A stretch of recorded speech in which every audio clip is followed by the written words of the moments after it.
Education Marathi आयोजित स्पर्धेत सहभागी होत आहे। मला आवडलेला विषय मोबाईलचे फायदे आणि तोटे।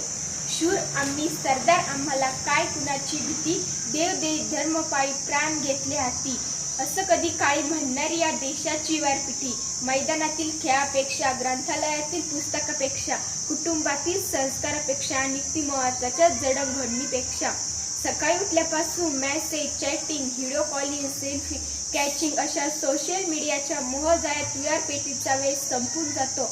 शिवाजी महाराज, संभाजी महाराज, तानाजी, नेताजी यासारख्या शूरांनी वीरांनी आपल्या देशासाठी जीव गमावले। आमचे युवक पबजी मोबाईल गेममुळे स्वतःचा जीव गमावून बसतात।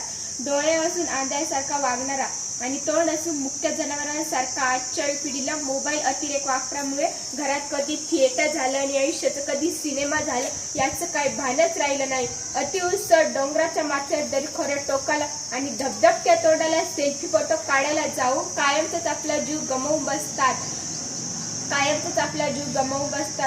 आजच्या पिढीला दळणवळण क्षेत्राला नवीन दिशा मिळाली।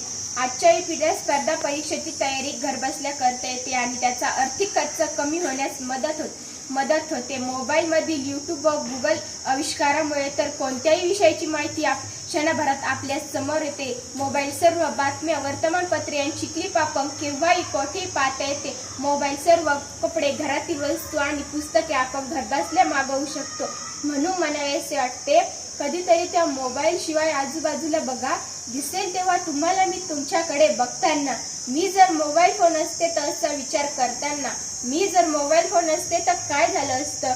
सकाळी उठल्यावर आजोबांनी देवाआधी मलाच पाहिलं असतं। ताईचं लक्ष दिवसभर फक्त माझ्याकडेच राहिलं असतं।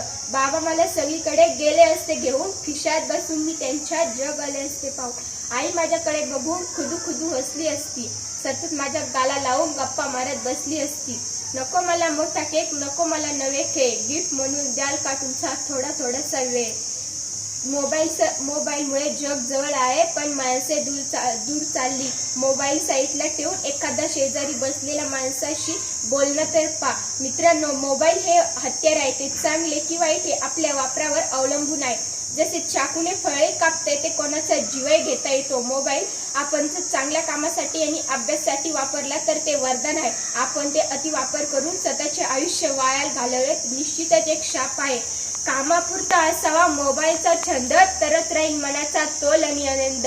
कामापुरता असावा मोबाईलचा छंद, तरच राहील मनाचा तोल आणि आनंद। अतिरेक कराल तर व्हायची हानी, हातातल्या खेळण्यांची बन नका बेदी।